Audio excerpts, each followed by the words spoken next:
kasih karena masih setia datang ibadah di tempat ini meskipun cuaca di luar hujan, tapi kita tetap semangat untuk memuji dan menyembah Tuhan karena kita tahu Dia Allah yang selalu menepati janjinya. Terima kasih Tuhan. Haleluya.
Ku pegang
memuji-mujikan nama Tuhan, mengagung-agungkan nama Tuhan.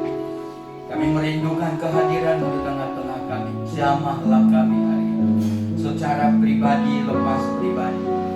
Biarkan kuasa-Mu nyata, mujizat-Mu bekerja di dalam ibadah kami. Pengurapan Tuhan dinyatakan buat seluruh hamba-hamba Tuhan yang melayani kami hari ini.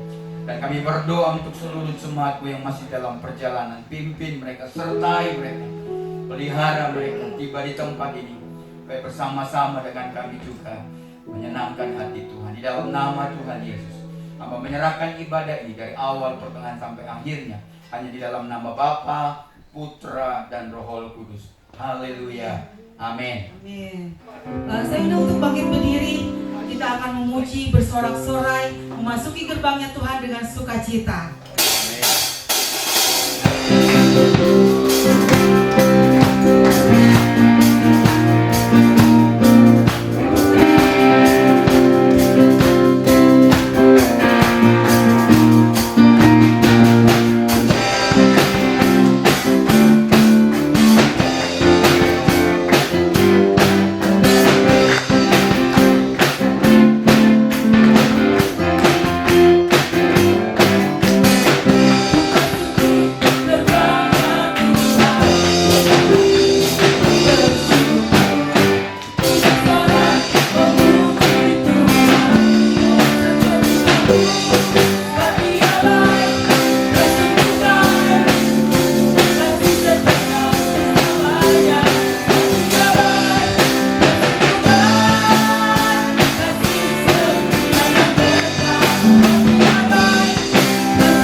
duduk Bapak Ibu Saudara. Dan sebentar kita akan siapkan hati kita untuk mendengarkan firman Tuhan. Tapi sebelumnya kita akan menyembah Dia, karena Dia Allah yang setia di dalam hidup kita. Haleluya. Kami tadi mengucap syukur atas semua kebaikan-Mu Tuhan. Haleluya.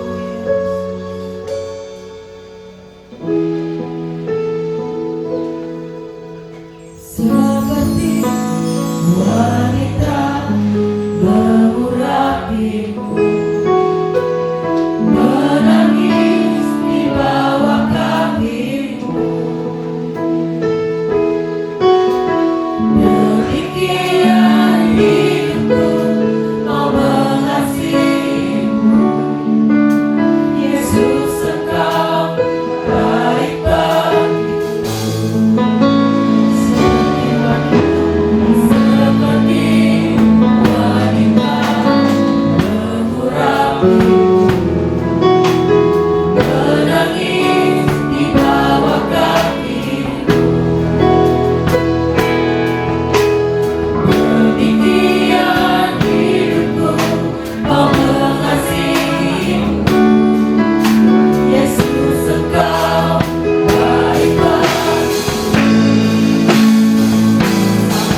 bertahta di tengah-tengah kehidupan kami Bapa, di dalam setiap apapun yang kami kerjakan pada hari ini. Hamba menyerahkan seluruh otoritas pada pagi hari ini ke dalam tangan Bapa, Tuhan Yesus dan Roh Kudus. Engkau yang akan bekerja pada pagi hari menjamah hati kami, menuntun kami kepada pengertian-pengertian yang baru, sehingga kami dapat mengerjakan dan melakukannya dalam hidup kami sehari lepas sehari. Kami menyerahkan sepenuhnya kehidupan kami ke dalam tangan-Mu Bapa. Dan biarlah setiap benih kebenaran firman Tuhan tidak ada yang lewat daripada kami, tetapi tertanam di dalam hati kami dan berbuah lebat. Menyerahkan seluruh waktu ini ke dalam tangan-Mu, agar malaikat-Mu akan berjaga di sekeliling kami, sehingga apapun yang akan disampaikan akan merupakan isi hati daripada Tuhan. Kau menyucikan dan menguduskan tidak bibir hamba, pikiran dan hati hamba Tuhan, sehingga Engkau dapat berbicara dengan bebas kepada kami dan nyatakan kuasa dan kemuliaan di tengah-tengah kami. Terima kasih Bapa di dalam surga. Kami menyerahkan seluruh waktu ke dalam tangan-Mu. Di dalam nama Tuhan Yesus kami berdoa. Amin. Silakan duduk Bapak Ibu Saudara. Terima kasih untuk worship leader, singer dan musiknya yang menuntun kita dan membawa kita untuk memuji dan menyembah Dia. Bapak Ibu Saudara, di dalam bulan ini kita akan berbicara tentang kesetiaan. Dan kalau bicara tentang kesetiaan, mungkin karena ini adalah bulan kasih sayang gitu ya, Valentine yang biasanya dirayakan sama anak-anak muda, dan mungkin ada beberapa di antara Bapak Ibu yang masih mengerjakan dan melakukannya. Maka hari ini kita dituntun ya untuk bicara tentang kesetiaan. Kesetiaan dan kasih sebetulnya adalah dua hal yang saling beriringan, bersama-sama berjalan. Mengapa? Karena kesetiaan tanpa kasih itu bukanlah kesetiaan. Kasih tanpa kesetiaan apalagi ya. Karena yang membuktikan kita mengasihi Tuhan dan mengasihi seorang itu adalah kalau kita betul-betul setia. Ada satu hal yang menarik perhatian saya ketika berbicara tentang kesetiaan. Bapak Ibu, itu terdapat di dalam Amsal 20 ayat yang ke-6 yang mengatakan banyak orang menyebut diri baik hati, tetapi untuk orang yang setia, siapakah yang menemukannya ya? Siapakah yang mendapatkannya? Bapak Ibu, hari ini itulah sebabnya saya bicara tentang kualitas dasar kesetiaan. Mengapa? Karena di dalam Amsal 20 ayat yang ke-6 ini saya tadi katakan hampir 1.400 sampai 2.000 ya, sekarang tahun 2.400 sampai 2.600 tahun yang lalu ditulis. Amsal ini ditulis sama Raja Salomo. Dan waktu ditulis artinya 600 tahun, kurang lebih 400 sampai 600 tahun sebelum Masehi. Dan ayat ini sudah muncul menanyakan, mengatakan siapa yang menemukan orang yang setia. Mengapa? Karena kesetiaan saya katakan tadi bukan lagi menjadi milik manusia. Karena sejak manusia jatuh ke dalam dosa, ingat bahwa bukan karena alasan utamanya mengambil buah pohon pengetahuan baik dan jahat, bukan. Tapi karena manusia memberontak melawan otoritas Tuhan. Kalau bicara tentang tidak setia, kalau itu dikaitkan dengan negara, dikaitkan dengan otoritas, maka sebetulnya tindakan kita ketika kita melanggar kebenaran firman Tuhan, ketika kita manusia yang pertama Adam dan Hawa makan buah pengetahuan baik dan jahat, itu adalah tindakan di mana mereka tidak lagi setia kepada Tuhan. Jadi saya berharap Bapak Ibu Saudara mengerti itu. Jadi mengapa kita dipertanyakan jadi sejak 1.000, 2.400 sampai 2.600 tahun yang lalu? Karena memang kesetiaan tidak lagi menjadi milik manusia, tidak lagi gitu, menjadi bagian dalam diri seseorang. Apalagi di dalam perjalanannya kesetiaan sangat mudah luntur, mudah hilang. Itulah sebabnya tadi saya katakan di dalam ibadah satu terakhir saya katakan bahwa kesetiaan itu adalah satu keputusan yang harus dilakukan setiap hari. Jadi saya harap Bapak Ibu Saudara mengerti ini. Mengapa? Karena tadi saya bilang Kesetiaan tidak lagi menjadi milik manusia ketika manusia jatuh ke dalam dosa. Yang sangat menarik supaya mendasari firman Tuhan hari ini, Bapak Ibu Saudara, dalam perjanjian lama, kata yang dipakai untuk menjelaskan kesetiaan adalah kata emunah, yang berarti kokoh, konsisten, yang secara harafiah dan secara kiasan itu berarti aman, loyal, setia, penuh iman. Ini kalau bicara tentang kiasan, artinya ketika kata emunah ini dipakai dengan kata-kata yang lain. Tapi saya suka, tadi saya katakan di ibadah satu, saya suka menggunakan kata emunah.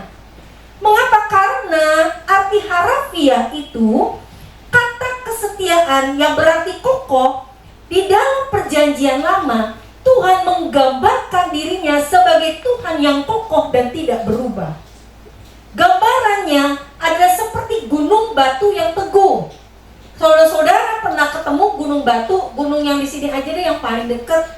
Gunung apa ini? Tangkuban Perahu, nggak bisa pindah seenak perutnya gitu ya. Berbeda dengan gunung pasir. Kalau Bapak Ibu Saudara pergi ke padang pasir, gunung pasir itu dapat berpindah dalam sekejap. Tapi gambaran yang diberikan Tuhan di dalam perjanjian lama adalah satu pribadi yang kokoh, pribadi yang dapat dipercaya, pribadi yang konsisten, pribadi yang penuh dengan tanggung jawab. Artinya ketika Tuhan menggambarkan dirinya di dalam perjanjian lama ini, dan saudara harus tahu bahwa Alkitab menjelaskan dari Kejadian sampai Wahyu, ini menceritakan tentang kesetiaan Allah. Luar biasa ya Bapak Ibu. Artinya Allah tidak berubah, dia dapat ditemui, dia penolong dalam kesesakan, dan dia bertanggung jawab atas segala sesuatu yang dikerjakannya. Dan dia selalu melakukan yang terbaik. Jadi saya berharap setelah saudara mendengar firman Tuhan tentang kesetiaan ini, gambaran di dalam pikiran saudara tentang Tuhan itu berbicara tentang kesetiaan adalah satu hal yang kokoh, yang tidak bisa tergoyahkan. Berbeda dengan manusia, tadi saya bilang, manusia gambarannya kepala batu. Kenapa kepala batu? Karena keras kepala, gak bisa dikasih tahu. Kalau udah salah tetap mau lakukan yang salah. Tuhan tidak demikian. Kata yang dipakai dalam kata gunung batu di dalam kitab Mazmur saja ditulis sebanyak paling sedikit 26 kali untuk menggambarkan kekokohan pribadi Tuhan yang benar, yang berhubungan dengan manusia. Dia tidak goyah, dia kokoh, dia teguh, dan tidak goyah untuk selama-lamanya. Nah saudara, itulah sebabnya saya bicara tentang 4 kualitas sebetulnya. Dasar kesetiaan kita, kualitas dasar yang harus dimiliki agar kita betul-betul mengerti arti setia. Karena setia sering diidentikan dengan kata pengabdian seseorang. Seseorang yang mampu mengabdi tanpa pamrih, kemudian biasanya dikategorikan dengan kesetiaan. Tentu saja pengabdian kepada Tuhan ini dikategorikan sebagai kesetiaan penuh. Dan saudara tahu, di dalam 4 hal ini tadi saya sudah bahas 2 hal. Yang pertama, di dalam ibadah yang pertama, saya akan sebutkan saja supaya Bapak Ibu Saudara tahu. Yang pertama adalah memiliki ketetapan hati. Artinya keputusan yang kuat. Bicara tentang menguatkan kepercayaan ketika segala sesuatu yang terjadi dalam dunia ini, segala sesuatu yang terjadi dalam hidup kita tidak sesuai dengan harapan. Tapi tadi saya katakan, kata keteguhan hati, kata ketetapan hati, kita memutuskan untuk tetap percaya kepada Tuhan. Saudara, ini sangat penting. Mengapa? Karena kata kesetiaan tadi saya bilang, kita manusia tidak memilikinya. Itulah sebabnya ketika saudara nanti bertemu dengan masalah, bertemu dengan pergumulan, bertemu dengan hal-hal yang membimbangkan hati kita, yang membuat kita gentar, yang membuat kita bingung, kita harus mengambil keputusan untuk tetap percaya dan setia kepada Tuhan. Itu kesetiaan. setiap hari. Gak bisa sekarang kita ngomong nih setia, terus kita pikir saya akan tetap setia, tapi besok-besok ketika hal-hal terjadi, kita biarkan itu terjadi dan kita gak datang lagi sama Tuhan. Gak bisa. Kata kesetiaan kalau bicara ketetapan hati, itu juga berhubungan dengan kekonsistenan. Artinya terus menerus dilakukan. Dan ketika terus menerus dilakukan, ketika tadi saya bilang, ketika saudara mengalaminya, saudara harus mengambil keputusan untuk tetap percaya dan datang kepada Tuhan. Itu arti yang pertama. Yang kedua, kesetiaan memiliki kualitas tanggung jawab yang benar. Tanggung jawab yang benar artinya sikap respon yang benar, mengambil tanggung jawab terhadap apa yang dilakukan dengan melakukan yang terbaik. Gambarannya adalah kita melakukannya tepat pada waktunya. Karena ini gambaran tentang seorang hamba. Saudara dan saya, sebetulnya kalau bicara tentang kesetiaan, kita dipercayakan oleh Tuhan begitu banyak hal yang ada di dalam tangan kita.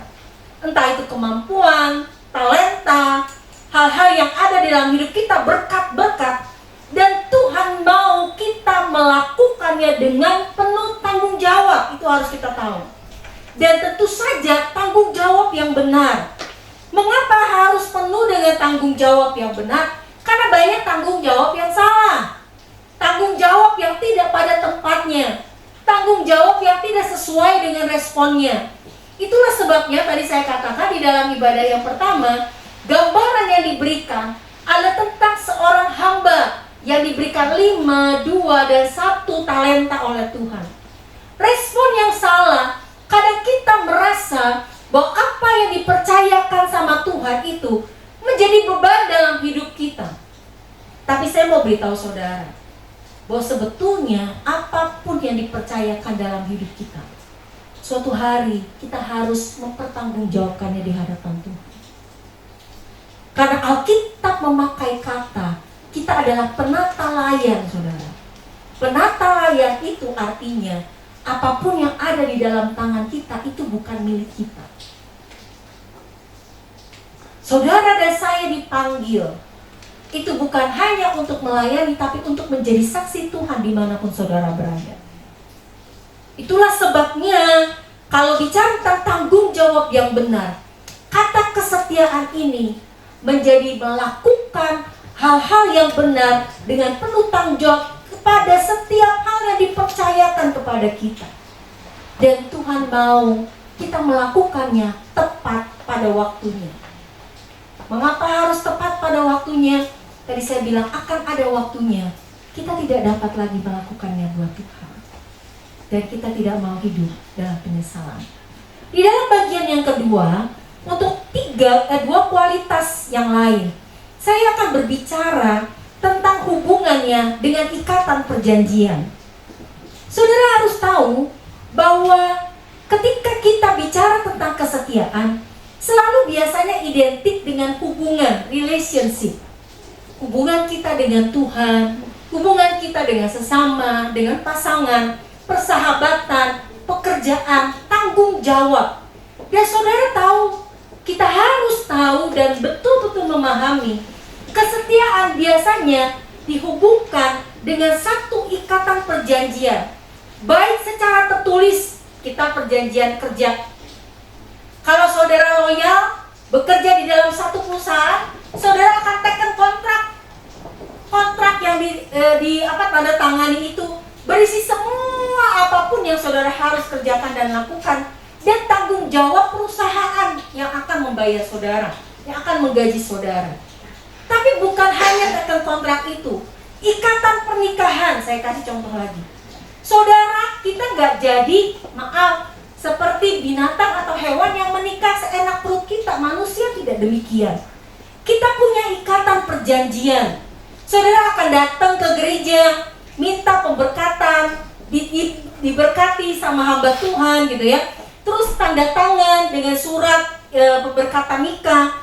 Kemudian surat pemberkatan nikah dibawa ke dalam pengadilan negara, disahkan, sah, ya bukan hanya kata sahnya, tapi saudara akan tanda tangan dengan saksi. Dan sebagainya. Itu bicara tentang ikatan perjanjian. Dan itu tertulis. Tapi ada yang tidak tertulis, walaupun sebetulnya mungkin harus tertulis gitu ya. Ikatan persahabatan, ikatan saudara bergereja dalam satu gereja. Sebetulnya ketika saudara datang dalam satu gereja, saudara ketika datang itu gak cuma datang kalau memang mau jadi jemaat. Saudara akan mengajukan diri, nanti dikasih formulir, kemudian saudara tanda tangan. Saudara akan diberitahukan tentang apa-apa saja yang akan didapatkan oleh saudara dalam gereja. Dan kemudian tanggung jawab kita sebagai bagian dari perjanjian itu. Tapi yang sering terjadi di gereja itu jarang ada ikatan perjanjian secara tertulis.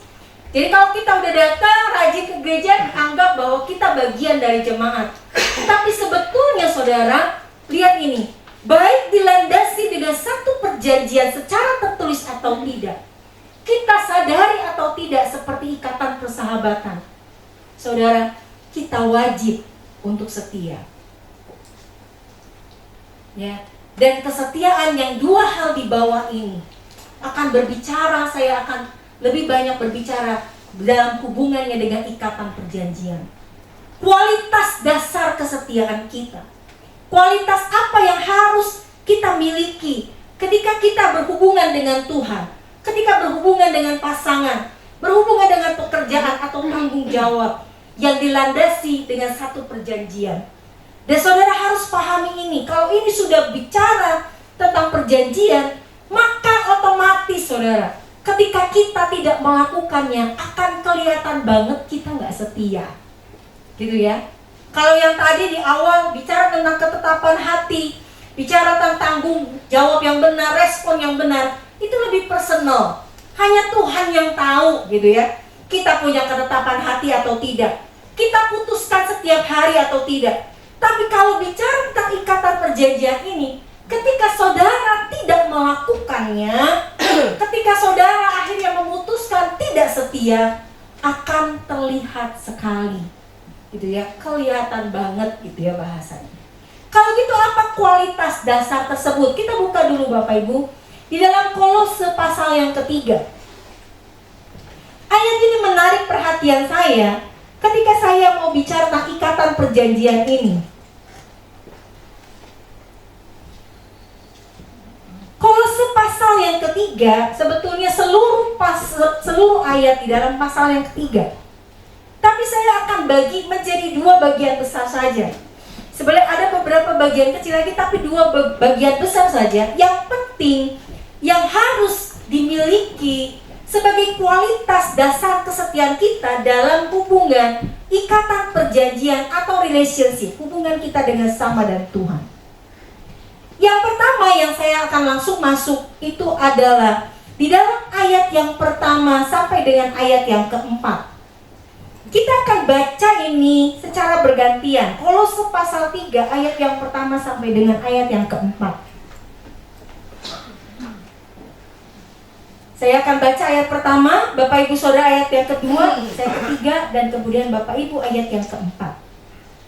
Karena itu, kalau kamu dibangkitkan bersama dengan Kristus, carilah perkara yang di atas di mana Kristus ada, duduk di sebelah kanan Allah Bapa. Pikirkanlah perkara yang di atas, bukan yang di bumi. Sebab kamu telah mati dan hidupmu tersembunyi bersama dengan Kristus di dalam Allah. Apabila Kristus yang adalah hidup kita menyatakan diri Allah, kamu pun akan menyatakan diri bersama dengan Dia dalam kemuliaan. Kualitas pertama yang disebutkan di dalam Kolose ini dan akan menjadi bagian yang pertama sampai dengan ayat yang ke-16. Bapak Ibu, yang pertama adalah fokus hidup bersama dengan Kristus. Kata fokus di sini dalam terjemahan yang lain dikatakan adalah melihat perkara-perkara dari sudut pandangnya Tuhan.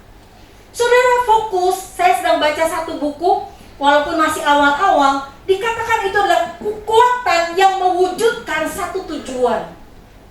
Kata fokus di sini akan menjadikan kita, kalau saudara punya lensa gitu ya, lensa yang cembung ya, terus saudara bisa taruh di bawah matahari, kemudian dititikin kepada satu titik gitu sampai titiknya itu, lama-lama titiknya itu akan terbakar. Kalau kita taruh di atas daun, daunnya akan terbakar. Itu namanya fokus. Dari yang begitu banyak matahari yang tersebar begitu banyak, bisa kekuatannya dititikkan pada satu titik dan membakar kertas ataupun daun yang ada di bawahnya. Itu kekuatan fokus, Bapak Ibu. Fokus itu artinya kita mengarahkan mata kita tanpa melihat kiri dan kanan.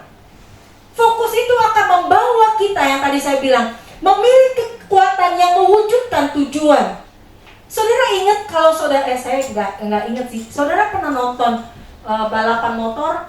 Saya sebetulnya agak kurang suka. Pertama bunyinya ngong selama balapan ya. Kalau saudara nonton di TV ya.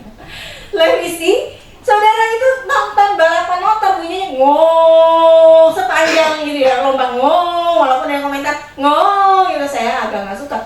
Tapi saya senangnya adalah saudara tahu motor yang dipakai itu punya kecepatan di atas 200 km per jam, lebih bahkan.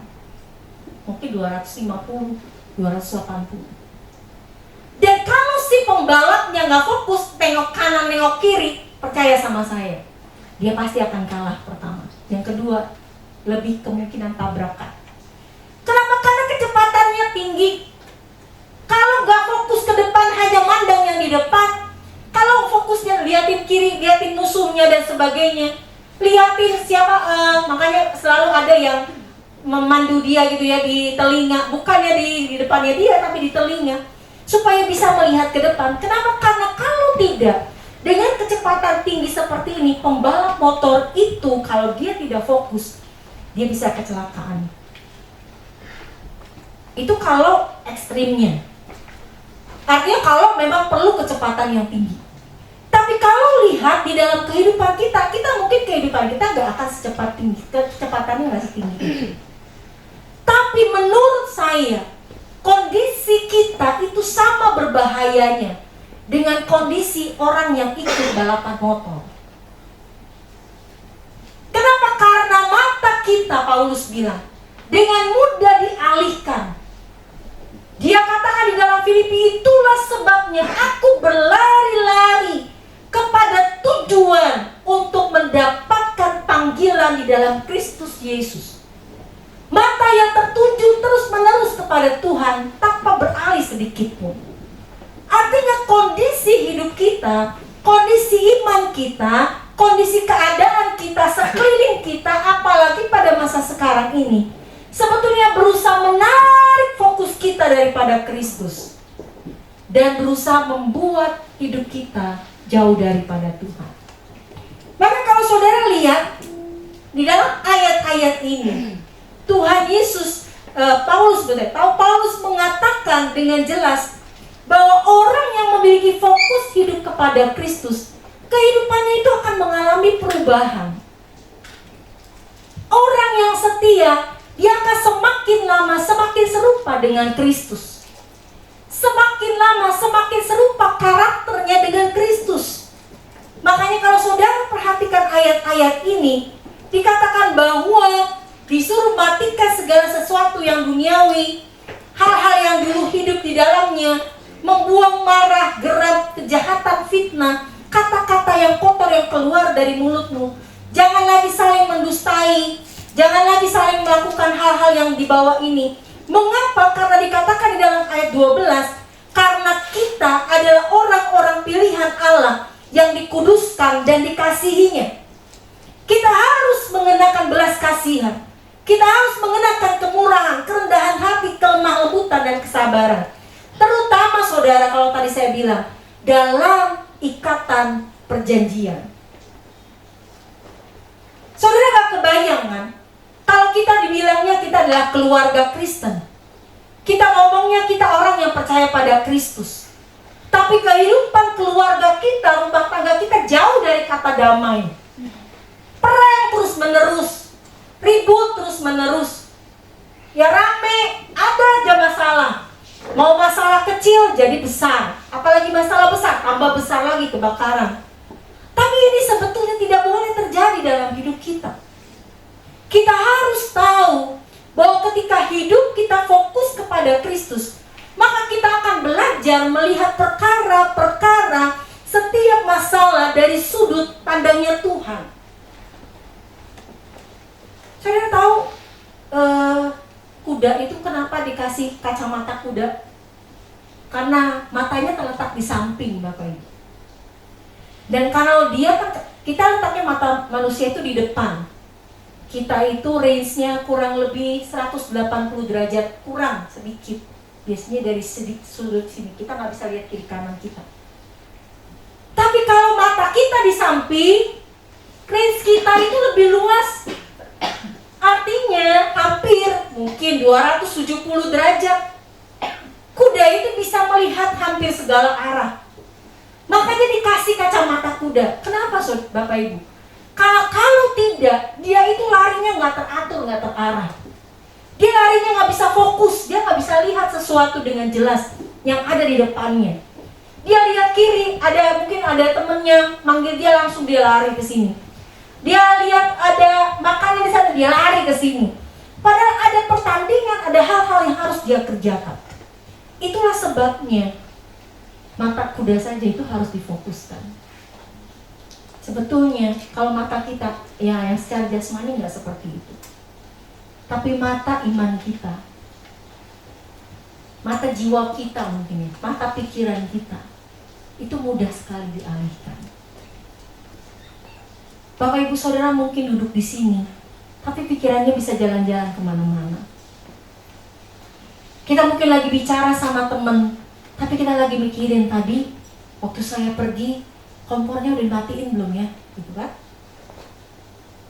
Kalau kita lagi ngomong, lagi bicara, atau kita lagi konsentrasi bikin sesuatu, bikin tugas, tiba-tiba keingetan, aduh, belum masak nasi, harus masak nasi dulu. Itu saya, Bapak Ibu. Jadi kalau saya lagi ngerjain sesuatu, duduk, kerjain di depan laptop, saya lagi mulai kerjain, tiba-tiba saya ingat, belum masak nasi, saya tinggalin dulu, saya masak nasi dulu. Karena kalau tidak masak nasi, sampai siang, gak ada nasi yang matang. Itu contohnya. Kenapa? Karena pikiran kita gak bisa kita kendalikan. Makanya dikatakan sama Tuhan Yesus, sama Paulus dengan jelas, pikirkanlah perkara yang di atas, bukan yang di bumi. Bukan berarti kita harus ngawang-ngawang terus-menerus, bukan. Tapi artinya, carilah, lihatlah semua perkara, masalah, apapun yang terjadi dari sudut pandangnya Tuhan. Saya mau lanjut masuk ke bagian yang kedua, saudara. Karena ini lebih berhubungan dengan ikatan perjanjian. Yang kedua caranya adalah mengenakan kasih dalam segala hal yang dikerjakan dan dilakukan. Saudara lihat di dalam ayat yang ke-14. Saya akan bacakan dengan cepat. Dan di atas semuanya itu, kenakanlah kasih sebagai ikatan pengikat yang mempersatukan dan menyempurnakan. Saudara, ketika ini mulai masuk dari pasal yang ketiga, ayat yang ke-14, kemudian masuk ke ayat yang 17, itu sedang menggiring orang-orang percaya dan kita yang membacanya untuk tahu bahwa pembicaraan selanjutnya adalah orang-orang pribadi-pribadi yang berada di dalam ikatan perjanjian. Saudara, Paulus membuka dan menutup hal-hal yang harus dilakukan atas dasar kasih dengan ayat 17 dan ayat 23. Di dalam ayat 17 ngomong gini, dan segala sesuatu yang kamu lakukan dengan perkataan atau perbuatan, lakukanlah semuanya itu dalam nama Tuhan Yesus, sambil mengucap syukur oleh Dia kepada Allah Bapa kita. Ayat 23 ngomong gini, apapun juga yang kamu perbuat, perbuatlah dengan segenap hatimu seperti untuk Tuhan dan bukan untuk manusia. Saya waktu lihat ini, saya nanya, kok bisa ya? Biasanya di dalam, saya kalau nggak salah Alkitab Indonesia itu dipotongnya di ayat 17. Manusia baru dipotongnya ayat 17. Tapi waktu saya baca, karena saya bacanya yang saya bilang saya suka baca dalam terjemahan bahasa Inggris hanya untuk memperluas saja, saya lihat itu kok nyambung. Jadi saya kalau coba putus di ayat yang ke-17 dengan ayat yang 23, Bapak Ibu yang di tengah-tengah itu, saya katakan gini, adalah hal-hal yang di luar kemampuan kita. Bahkan maaf, di luar kemauan kita. Apa saja hal-hal yang di luar kemampuan dan kemauan kita? Dalam ayat 18 itu langsung ngomong dengan ikatan perjanjian. Hai istri-istri, tunduklah kepada suamimu sebagaimana seharusnya di dalam Tuhan. Mungkin kita nih secara pribadi ngomong, pengennya punya catatan tambahan kalau suaminya baik, murah hati, ngasih uang jajan setiap hari, contohnya gitu kan. Ya, kalau saya lagi repot dibantuin, tapi gak ada catatan itu di sini. Tapi kita disuruh tetap tunduk kepada suami, gitu kan. Lihat ini. Ayat 19.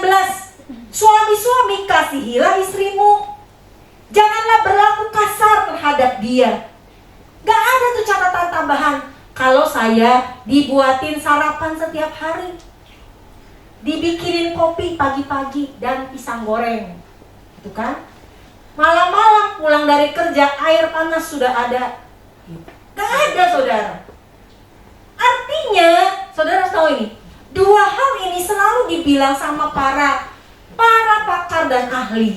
Ini dua hal yang sebetulnya di luar dari kemampuan kita. Suami-suami, biasanya laki-laki, itu sulit untuk mengasihi dengan tidak berlaku kasar.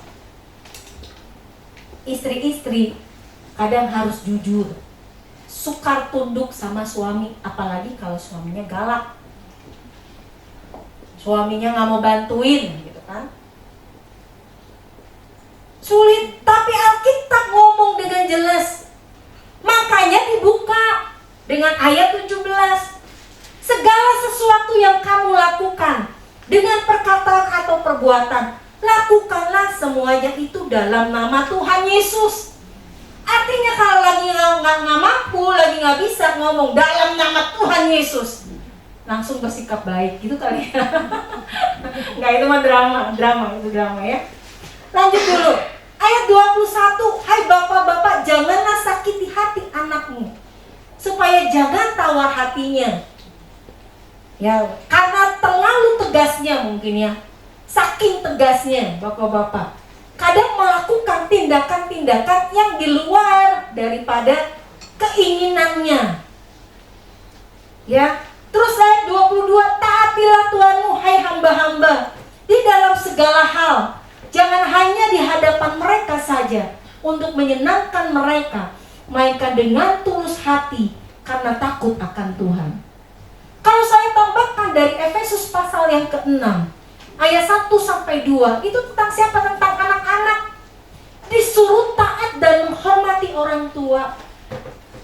Kadang kalau anak-anak udah bertambah besar, untuk taat dan hormat itu sesuatu yang sulit. Kenapa? Karena mulai beranjak besar. Tapi ini saya katakan ini adalah sesuatu hal yang di luar dari kemauan dan kemampuan kita.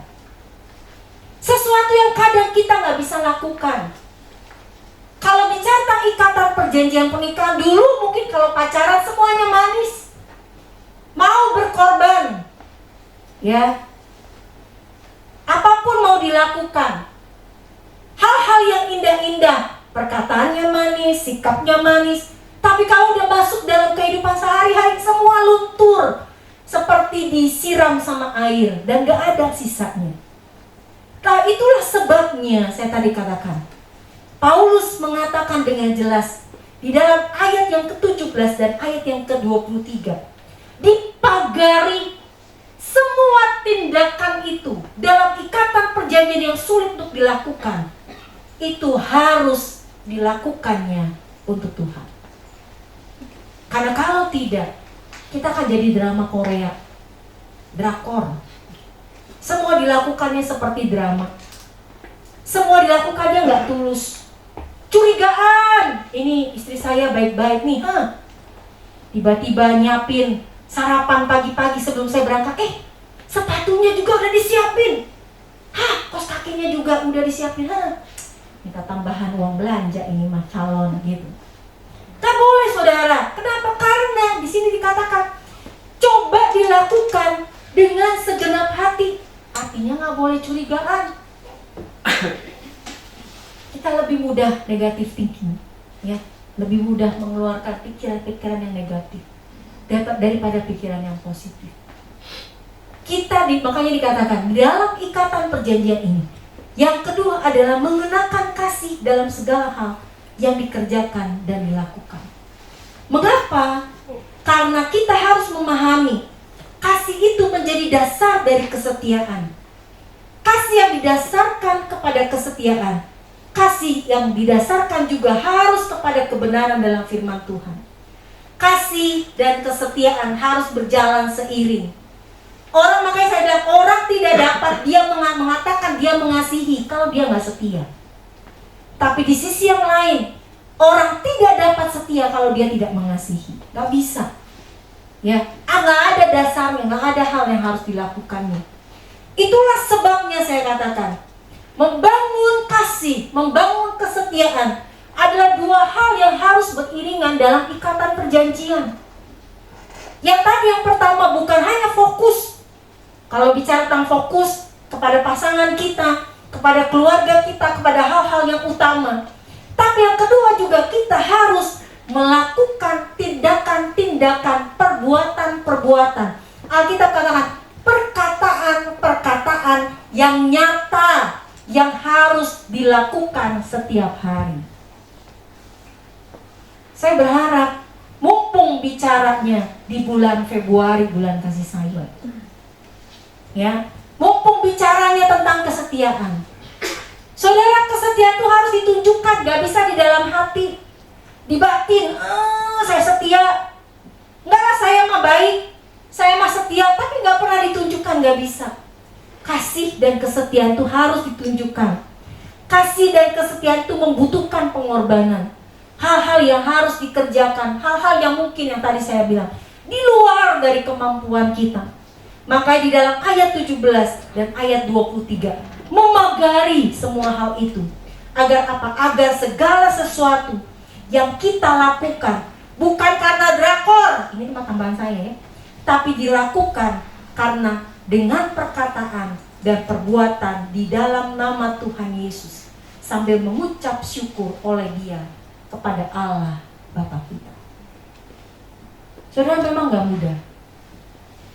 Kadang kalau udah jadi anak, udah besar, udah dewasa, punya maunya sendiri gitu ya, punya kemauan, punya pemikiran sendiri, kadang kita bisa bertentangan dengan orang tua kita. Tapi saya selalu katakan, selalu sampaikan dengan sikap yang hormat dan sopan. Ya, ada titik-titik, maaf nih, saya juga udah jadi orang tua. Ada titik-titik di mana kita merasa, saya cuma ngomong gini kok, kamu ngomongnya gitu, nanggepinnya seperti itu. Ya, saya berkata yang baik, sopan dan hormat. Saya mau juga disampaikan dengan baik dan sopan dan hormat. Saya juga melakukannya kepada mami saya. Ya, walaupun kadang sulit, karena kadang orang tua yang tadi saya bilang, orang tua punya pemikiran sendiri, saya punya pemikiran sendiri. Tapi saudara, mari kita melakukannya bersama-sama.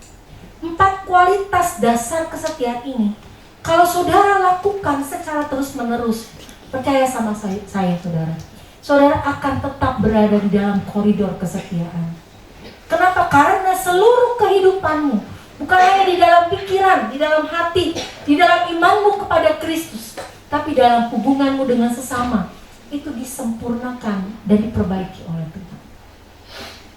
Ya, saudara, mungkin kita mudah untuk mengatakannya, kita mungkin mudah untuk mengucapkannya, tapi mari kita melakukannya. Makanya Tuhan bilang, ingat bahwa dari Tuhanlah kamu akan menerima bagian yang ditentukan bagimu sebagai upah. Kristus adalah Tuhan dan kamu adalah hambanya. Dan saudara lihat di dalam ayat 25, barang siapa berbuat kesalahan, ia akan menanggung kesalahannya itu, karena Tuhan tidak memandang orang. Kalau ini lebih kepada tanggung jawab kita. Tadi saya akan tutup dengan cerita ini, saudara. Bicara tentang tanggung jawab, karena saya tidak bahas dengan detil dan dalam. Bapak Ibu, di dalam ikatan perjanjian itu punya satu tanggung jawab yang besar dan berat. Saya sedang baru mulai membaca satu buku, dan kemarin saya bicara dengan teman saya, Banyak di dalam pada masa sekarang ini, orang-orang Kristen itu banyak yang mengajukan perceraian dan bercerai. Kenapa? Waktu ditanya kepada saya cuma bilang, ada kemungkinan paling besar jawabannya, orang-orangnya tidak siap menerima tanggung jawab di dalam pernikahan. Pernikahan itu bukan cuma cerita cinta dan dongeng. Pernikahan itu harus dikerjakan setiap hari. Membutuhkan tanggung jawab, saya bilang. Kalau udah punya anak, anaknya sakit panas, kita gak bisa, kalau kita punya uang banyak, mungkin kita langsung panggil suster, perawat dari rumah sakit untuk merawat anak kita. Tapi kalau enggak, itu berarti papi maminya akan begadang jaga anak badannya panas. Supaya takut si anak step apa enggak, itu kan kejang-kejang, itu bahaya. Itu tanggung jawab Bapak Ibu.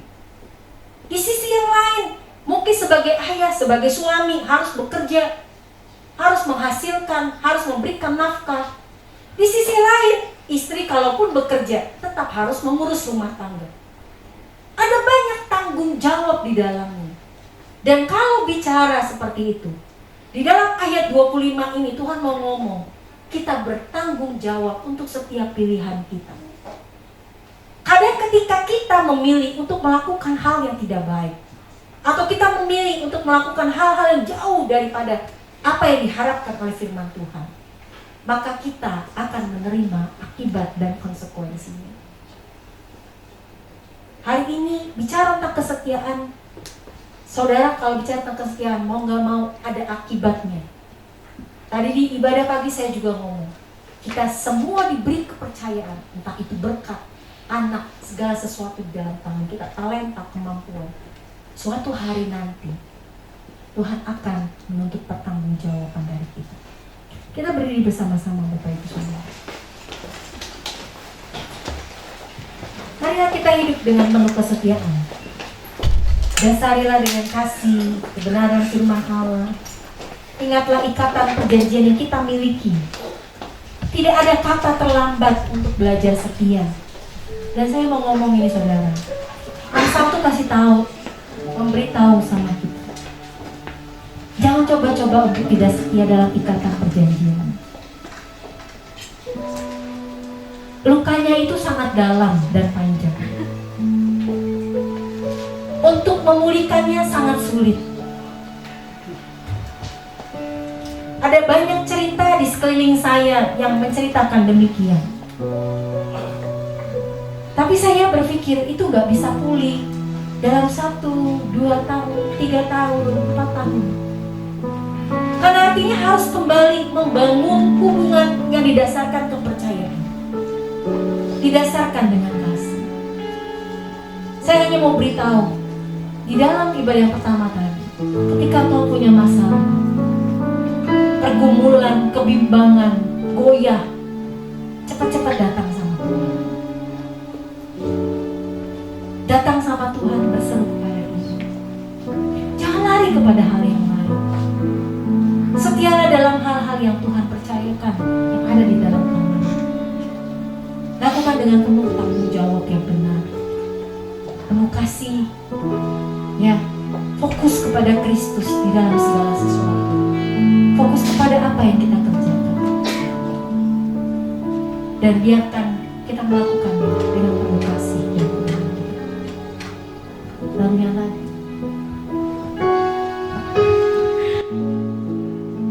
sampai akhirku menutup mata. Sampai akhirku menutup mata, aku tetap setia menanti janjimu. Sampai ku dapat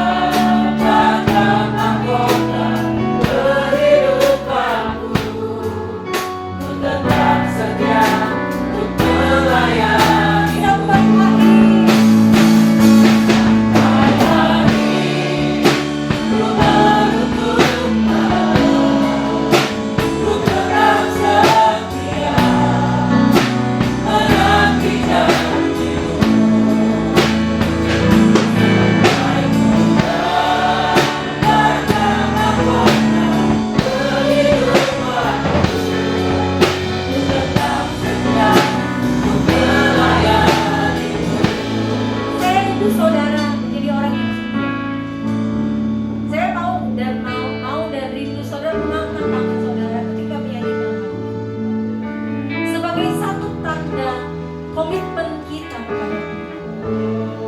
Dan ingat, kesetiaan itu hanya bisa diukur sampai kita menghembuskan nafas dan sampai titik akhir, titik darah penghabisan.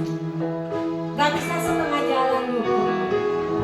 Apapun yang ada di dalam kehidupan kita, mari kita angkat tangan kita dengan sungguh-sungguh. Kita nyanyikan lagi sampai akhir menusuk mata Tuhan.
Sebagai pengikat segala sesuatu yang kami kerjakan di dalam ikatan perjanjian.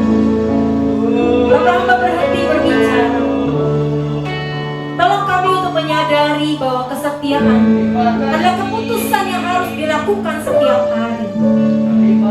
Karena iblis akan berusaha memalingkan wajah kami, membuat kami tidak melihat kepada Tuhan Yesus, membuat kami putus asa, membuat kami bimbang. Hari ini, tolong kami setiap hari untuk dapat memutuskan setia dan mengasihi.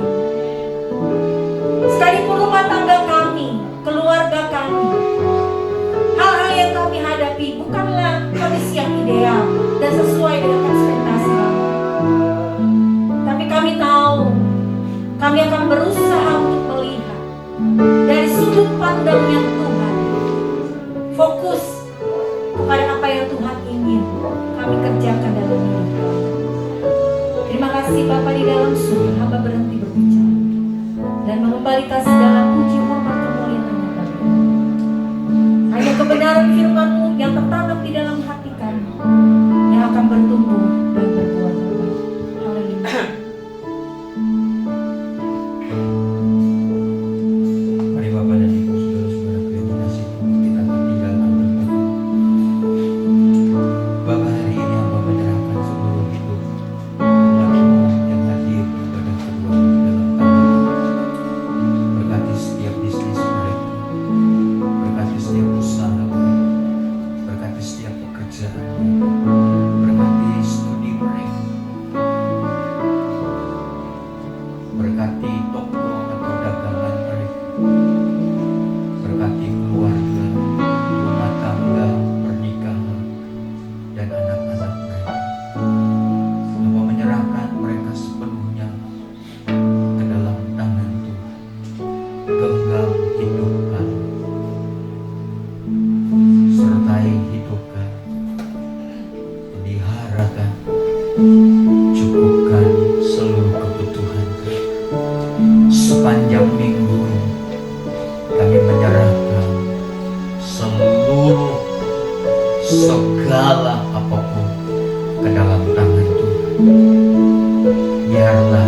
tangan-Mu akan menyertai pekerjaan, usaha bisnis, sekolah, rumah tangga kami masing-masing. Terima kasih Bapa di dalam surga. Terpujilah Engkau. Mari Bapak dan Ibu angkatlah persembahan-Mu di hadapan Tuhan. Bapak, ini persembahan kami. Taruh tangan-Mu juga di atasnya. Berkati persembahan ini. Kami tahu kami memberi dengan sukacita, membawa dengan sukacita. Karena kami tahu segala sesuatu yang kami dapatkan sepanjang minggu ke depan itu juga bersumber dari Tuhan. Bahkan yang terbaiklah yang Tuhan sediakan buat hidup kami, dan selalu baru yang Tuhan berikan. Terima kasih untuk berkat-Mu, terima kasih untuk firman-Mu, terima kasih untuk penyertaan-Mu. Bapak dan Ibu, saudara-saudaraku yang dikasihi Tuhan, pulanglah engkau. Jangan pernah takut, jangan pernah khawatir, jangan gentar hatimu, karena Tuhan bersama-sama dengan engkau. Tuhan di pihakmu, Tuhan menaungi engkau, dan Tuhan berjalan bersamamu sepanjang minggu ini. Kekuatannya dan pribadinya di pihakmu. Oleh sebab itu pulanglah, bawalah berkat dari Allah Bapa kita, kasih sayang dari Yesus Kristus, serta persekutuan dari Roh Kudus menyertai hidupmu dan hidup saya hari ini sampai Maranatha, Tuhan Yesus datang kali yang kedua. Haleluya. Mari kita sama-sama katakan amin. Tuhan memberkati saudara. Shalom.